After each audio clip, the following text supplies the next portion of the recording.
Gaashee akkam jirtu? Nagaa keessanii akkam jirtu? Nagaa jirtu? Akkam jirtu? Jirra kunoo. Eessaa deebi'aa jirtu? Gimbii an deebi'aa baay'ee tingala. Gimbiidha. Abbaa seenaatti galaa jirtu?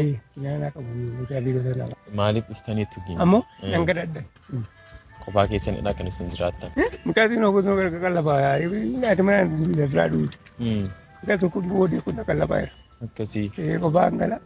Gatti na qallaba. Ammoo kadheen jiraadha man. Nan kadha. Kadheen jiraadha. Guyyaatti meeqa fa'aa argattu? Turiimo dhibba tokko argadha. Kiraa makiinaa isa man kaffala gaama. Asichi achis kaffaleen dhufa. Asichi taphee na geessi.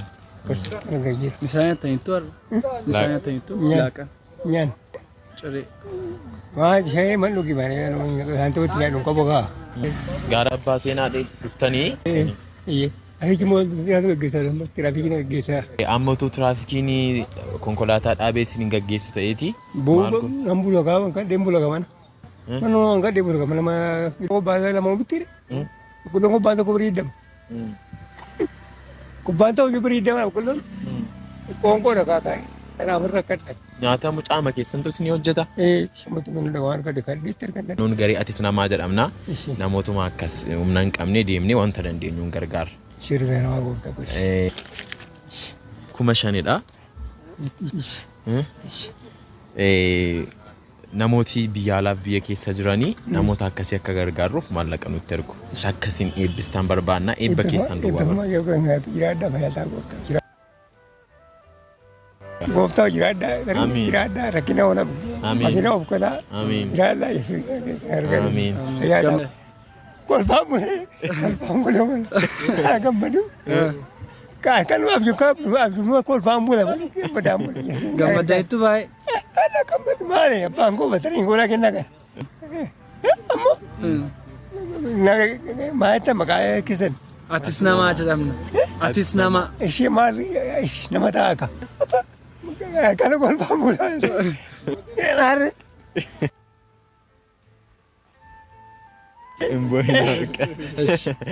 Nah, suure gammachiin immoo suure. No. Gammachiisu yaaddaa gooftaniif.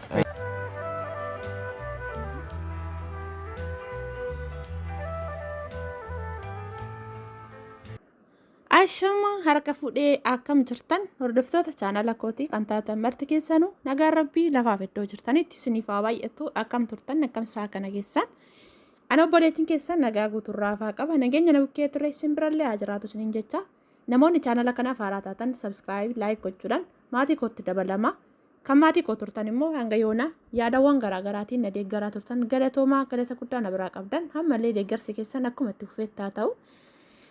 Egaa obboleewwan kiyyaa viidiyoo gabaabduu tan argitanii jechuudha jalqaba irratti dhugaa rabbii yaa dhaban jedhe dhabni wanti nama hin goone hin jirtu.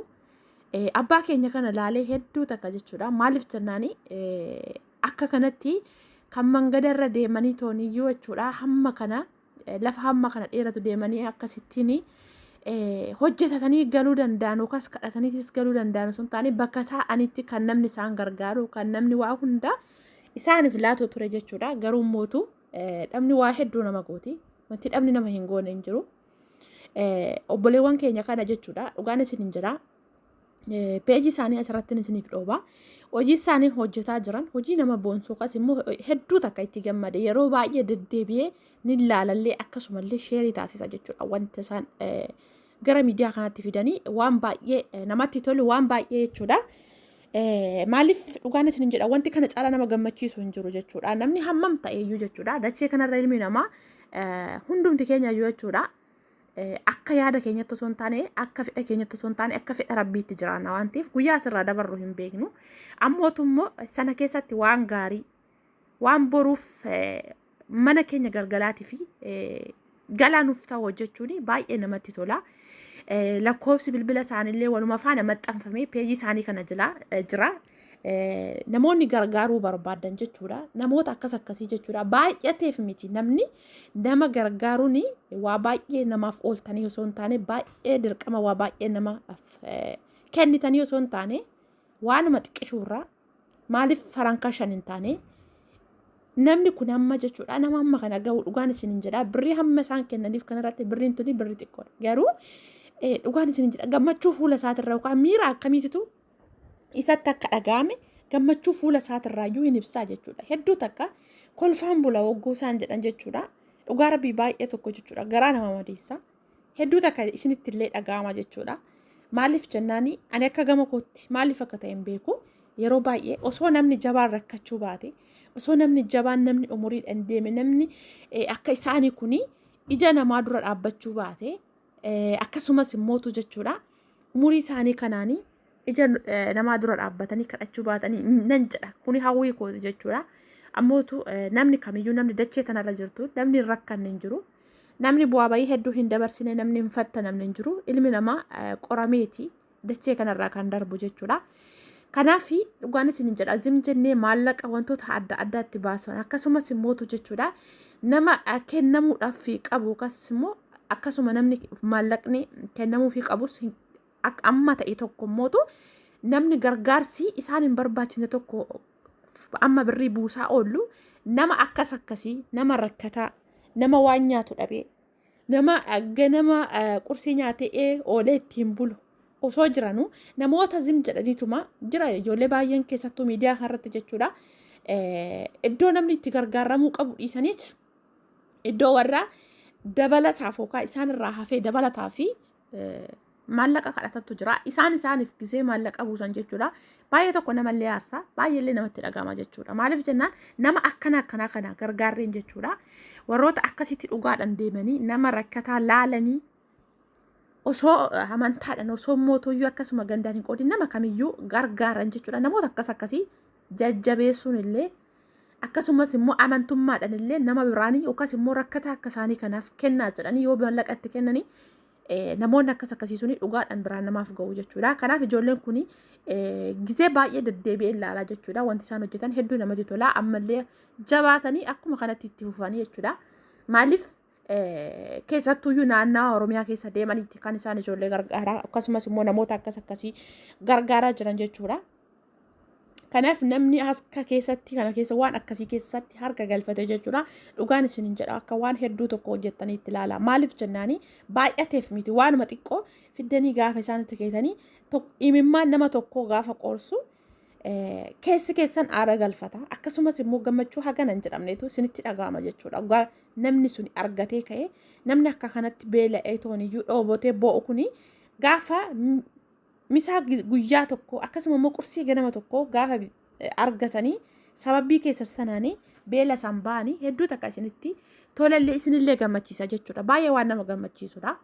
Kanaaf waan akkasii irratti osoo harka wal qabanii maaliif jechuuni bakka akkanaa kanatti yoo hojjetame illee waaqarraallee namarraallee eebba argatan sababa ta'eef jechuudha. Kanaaf ijoolleen keenya jabaadhaa itti fufaadha. Warroonni akkanatti hojii akkana sammuu keessan keessatti seefii gootanii hojii akkasii jalqabdan kuni hedduu takka nama boonsitu jabaadhaa ammallee akkuma kanatti itti fufaadha. Maaliif jennaani namoonni isaan faana hojjechuu barbaadu akkasumatti walitti dabalamanii akka kanatti jechuudha naannawaa yookaas immoo ganda keessa deemanii akka kanatti nama rakkataa lafa isaan jiran barbaadanii dhaqanii waan isaan barbaadan guutanii fi imimmaan isaanii irraa qorsanii fi gaaf deebi'an hedduu takka waan namatti tolullee jechuudha. Akkasuma dhaloota ol deemuuf illee kan fakkeenya ta'uu danda'u namni illee jechuudha waan akkasii sanatti yoo harka isaa zaraggee jechuudha hedduu takka isallee nama biraallee akka gammachiisu beekeetoo jechuudha wal gargaaruun nama ta'uu qofti gahaadha akkuma jedhanii peejiin ijoollee kanaatuyyuu jechuudha atis nama jedha. Kanaaf dhugaadha atis nama namni nama ta'uu qofaan wal bira dhaabbachuu wal deeggaruu wal gargaaruu waanuma jiru. Kanaafuu hedduu takka waan natti tolleef yeroo baay'ee ani karaa feesbuukiitiin ijoollee kana kan na bira ga'u sheeriin isaanii jechuudha dabarsee sheerii taasisa anillee laayikii godhee sheerii taasisa. Gama sanaan illee anumti ofii kooti yoon gargaaruu baadhee namoonni gargaaran immoo baay'eetu jira. Namoonni waan kana keessa harka galfachuudhaaf jiran immoo baay'een jiraachuu danda'u.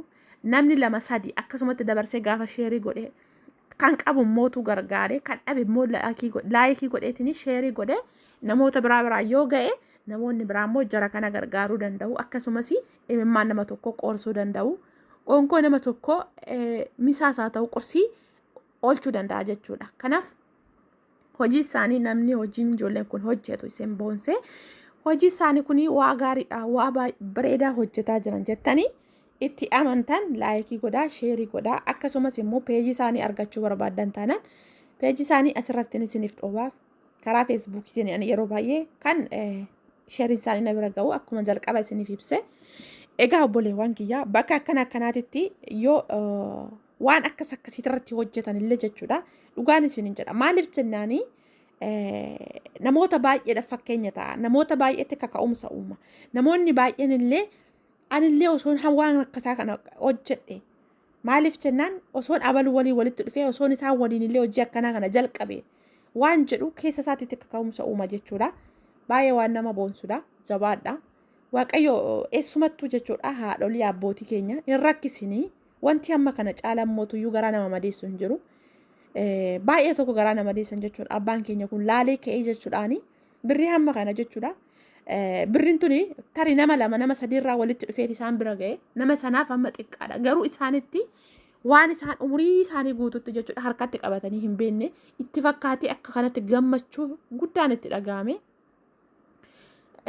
imimmaan buusan dhugaa rabbii isaan faana hin boo'e jechuudha maaliif gaafa hin beeku keessattuu jechuudha namoota jajjabaa akkasii namoota mana isaanii ta'anii aara galfachuu qabanii namoota mootuyyuu qe'ee isaanii ta'anii namni isaan gargaaruu qabuudha malee nama isaanirra ofii isaaniiti kanaanuu miila tokkoon kanaanuyyuu immoo miila tokko ofirraan qabanii miila tokkoon jechuun baay'ee tokko ulfaata dhugaa rabbii baay'ee garaallee nama madeessa haa ta'u malee mootuyyuu namoota akkasii jara kana kan wal isaan qunnamsiise jarri kun itti dhufuu danda'anii maaliif hojii rabbii sababa ta'eef karaa sanaan xiqqoo ishee haa gargaaramanii beela guyyaa tokko haa ba'anii akkasumas immoo deemmi guyyaa tokko sana aara haa galfatanii waan jedhu sababaaf namni waaqayyoon gaafa nama gargaaruudhaaf dhufu maal godhaa sababaan namaaf fidaa sababa fakkeessiti ammootu ijoollee kana fidee isaan bukkeedhaan ga'e jechuudha. Kanaaf ijoollee kana hojii isaan hojjetan hedduu takka na buunsee jabaadhaa itti fufaan isiniin jedha obboleewwan kiyyaa. Nutillee amma dandeettii keenya kallattii kamiinuu sheerillee taasisuudhaan akkasumas immoo hamma dandeettii keenya maallaqaan illee isin jajjabeessinaa jabaadhaan isiniin jedha hojii akkanaa kanarratti namoota hedduudhaaf fakkeenya ta'aadha. Osoo amantaadhaan namaan addaan akkasitti hin qoodini maaliif nan arga yeroo baay'ee viidiyoon isaanii nama akkam akkamii akka isaan gargaaraa jiran jechuudha. Nama sirriitti rakkoo cimaa keessa jiru jedhamanidha kan isaan gargaaraatii jiranii akkasuma dhaqanii dhaqqabaa jiran jechuudha. Kanaaf hojiin keessan hedduu nama boonsaa jabaadhaan isiniin jedha. Baay'ee tokko natti tolee walumaa galatti hundi keenyayyuu laphee akkanaa kana rabbiin nuuf haa kennu. Hojii akkanaa kana sammuun keenya kaka'umsa argatee nama hojii akkanaatitti galee hojjetu rabbi nu haa taasisu. Hunduma keenya keessayyuu nama biyya baqaa keessa jirru gara biyya keenyaatti nu deebisee amma biyya namaa keessa jirrutti mootuyyuu hamma dandeettii keenyaa waan qabnu namoota akkasii jajjabeessine nutillee boru gallee hojii akkanaa kana hojjenna jennee keessa keenya yoo amansiisne waan hin hojjetamne hin jiru. Kanaaf nama gargaaruudhaaf himmootu nama ta'uu qofti gahaadha akkuma jedhanii nama ta'uu qofti gahaadha. Waaqayyo nama gargaaru rabbi nu haa taasisu walumaa galatti waan hundayyuu namni yaadee karoorsee kan itti isiniif guutu kan waan akkasii sana akka isin hojjettan sin taasisee galmaan sin ga'u rabbi sababa ta'eef rabbiin himmootu waan hunduma isaayyuu waan nuti yaadne galmaan nu haa ga'u. Namoota akka kanatti immoo rakkatanii tooniyyuu jechuudha beela'anii deeman kana waaqayyoos immoo isaaniifis harka isaa zaraga'ee akkuma kanatti kallattii garaagaraatiin rabbiin isaaniif haa dhaabbatu. Ilumattuu waaqayyoo haadhaaf abbaa keenya jechuudha namoota gurguddoo waaqayyoon hin rakkisin. Dhugaan isiniin jedha rakkina namoota gurguddaa rabbiin nan agarsiisiniin jedha yeroo baay'ee jechuudha maaliif jennaan baay'ee tokko ulfaata. Walumaa galatti obboleewwan kiyyaa peejii jara kanaa isiniif hin dhoobaa achirraa namoonni isaan qunnamuu barbaadan lakkoofsi isaanillee achuma jala jira akkasumas immootu namoonni immootu peejii isaanii seefii godhatanii yeroo baay'ee waan isaan hojjetan hordoftanii jajjabeessuu barbaadanis immoo akkuma kana achirraa fudhattanii peejii isaanii duuka deemuu hin dandeessan jechuu barbaada. Yaada yoo qabaattan koomentii jala naaf kaa'aa yoo dogoggore dhiifaman isiniin jedha nama ta'ee namni dogoggorree sababa hin jirreef dogoggoruu hin danda'a. Lafa dogoggora kooti dogoggorri asii jala natti himaa nin deebi'a dogoggora koorraan isiniin jedha hanga viidiyoo biraa walitti deebinutti turtii gaariin isiniin jedha laayik sheer gochuudhaan namoota baay'ee biraan ga'a peejii ijoollee kanaa jechuudha. Maaliif hojii isaan hojjetan waan baay'ee natti toleef jechuudha. Turtii gaarii.